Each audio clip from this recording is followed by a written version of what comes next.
So there's this group called Patriot Front who quite often makes the news. And I've been in the conservative movement in the conservative sphere for almost 6 years now. And I have never met a single person who knows of anyone in this organization.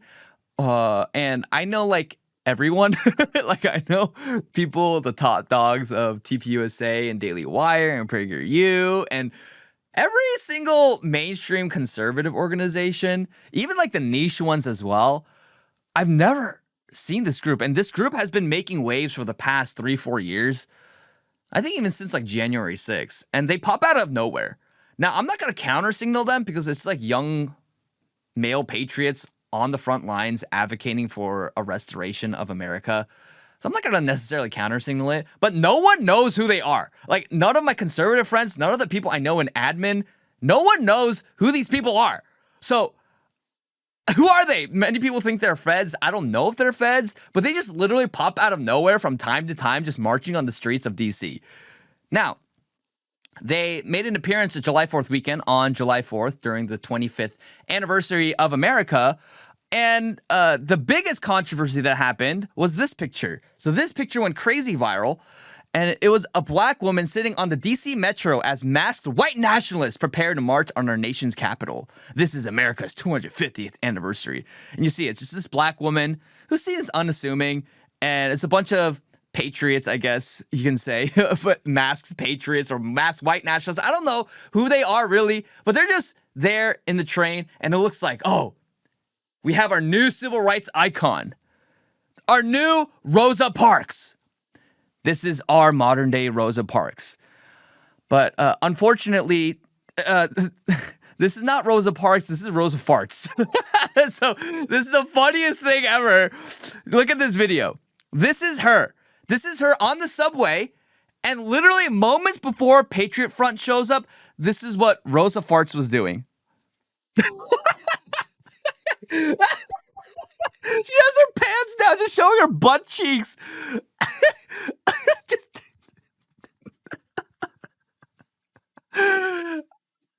This is the...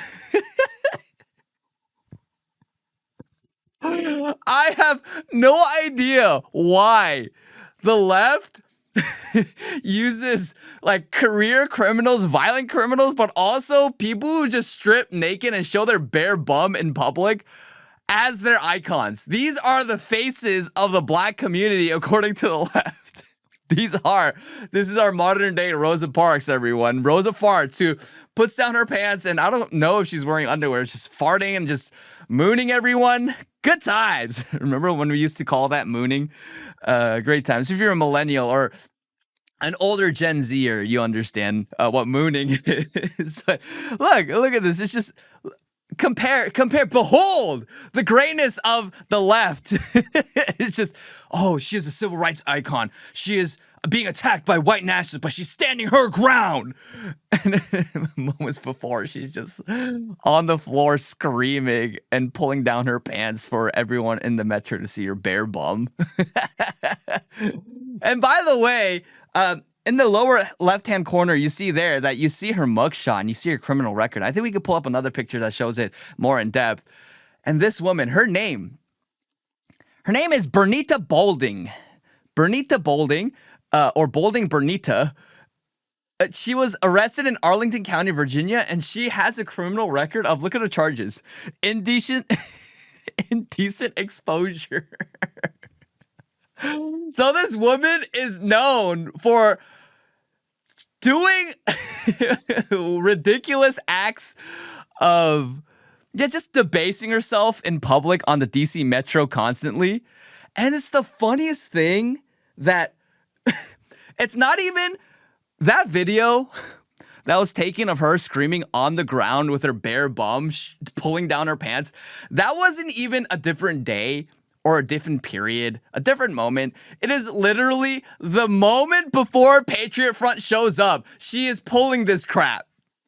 Like, look at this picture. Look at this before and after picture. Before Patriot Front and after Patriot Front. Right here. She's geeked. And then when Patriot Front shows up, she's locked in. But look, she's wearing the same shirt. She's wearing the same shirt. It is literally on the same day. That video was taken right before Patriot Front showed up. And it's so hilarious. You cannot make this up. Real life is truly a comedy. We live in a clown world. We do. Because the excesses of the left and what they advocate for, the heroes on the left, it is pure comedy. You cannot make this up because their worldview and everything that they advocate for is so ridiculous. Like, you don't need to, like, that's why reality right now is funnier than late night talk shows and any sort of leftist comedy that happens. Because reality itself, it's just, you can't make it up. Rosa farts. She's not Rosa Parks anymore. They're calling her Rosa Farts. But like, seriously though, one thing you need to know is you notice the juxtaposition between before Patriot Front shows up and after Patriot Front shows up. And I'm not here to condemn or condone Patriot Front. I have no idea who they are, who their leaders are. I don't know who's in the organization and the movement. But you see that this mentally ill, psychotic woman who pulls down her pants and farts in public, arrested multiple times for indecent exposure and just an absolute slob in public. The moment that young, well put together Americans show up in droves, she self-corrects. And so when we think about deportations, deporting foreigners who hate your country and getting back to a place where America is 90% white and a minority black and a few foreigners and immigrants, that actually has a culling effect for bad behavior and destructive behavior. They self-correct. Think about the state of the black community even under Jim Crow, where objectively they didn't have like the same rights as whites did. They didn't have the same access to amenities and facilities as whites did. There was segregation. There was laws that intentionally put down black people. Yet, the state of the black community, except for probably the totality of wealth, because we have black billionaires and millionaires in America today, aside from that, like on every other metric, the black community was better in the 1900s than it is today. In terms of the homicide rates, the fatherless rates, the literacy rates. Literally, in the 1900s, the fatherless rates were lower, homicides rates were lower, crime rates were lower. There are less black people dying than there are right now in America. Literacy rates were higher. You look at pictures of even black urban citizens and children who may not have been the most well off in American cities. What were they all wearing? Three-piece suits. They were trying to live a dignified life, trying to aspire for that civilizational standard that was set by heritage Americans. And of course, if we have mass deportations of foreigners who hate America and want to subvert America, the tens of millions of illegals who've poured into America, but even the legalized immigrants who hate America, you're going to have a natural societal enforcement effect that happens as a result of civilizational citizens who want to preserve America, who live with decorum and dignity and honor and standards. And just by nature of them existing as the majority in the country, the minority who would commit crimes and wreak havoc in society will self-correct. And that is just how society works. So if you have mass deportations and mass incarcerations, like, we don't have to do much. People like Bernita Bolding, you see here, she self-corrects. Where before, she's acting like a freak on the DC subway. But then as soon as Patriot Front shows up, she's quiet, sitting like a lady, not disturbing anyone. So these societal enforcement mechanisms, they don't even have to be super authoritarian. It just has to be you enforce the law that already exists on the books. You get foreigners out of your country, you lock up criminals no matter what their racial background is, and then you can have a society again. That's the takeaway. That is the takeaway. So we can't be soft on crime. We can't tolerate nonsense because of reparations or because of past oppression and slavery. All we have to do is deport foreigners who hate this country, deport the foreigners, deport the traitors, the people who have a greater allegiance to their home country than they do to America.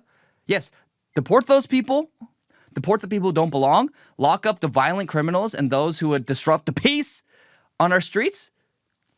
We can have society again. It's that simple. So, Rosa Farts, we salute you. Please do not continue to show your bare bum in public. We do not want to see that. We actually value modesty on this show. And it's not even a great sight to look at anyway. So please keep yourself covered. Stop acting like a freak in public. And that goes for anyone. I'll end with this and we'll move on to the next segment. I think I shared this on the show before, but when I used to live in Atlanta, I took the MARTA train for the first time. And the first time I took it, there was this black homeless man who was clearly cracked on drugs. He just whips out. I'm literally sitting there. And then at the door, he's just like a zombie. And he just whips out his genitalia and starts peeing on the door. And people just watched it like it was a regular occurrence. Like, all we have to do is lock up these people. Stop being afraid of enforcing the law because you're going to be seen as racist. Even black people don't like when other black people do this. So it's time to enforce norms, enforce standards, enforce the law, and we can have society again. And we have no more Rosa Farts. And maybe we can have just nice things in society again and clean streets. That's all I want. And if that makes me a right-wing extremist, so be it. But I'm tired. I'm tired of people just peeing on the streets and making the streets smell like weed and committing crime and doing absolute acts of barbarism and degeneracy in public. We can have nice things again. We can. Just stop being afraid of being perceived as racist and hateful.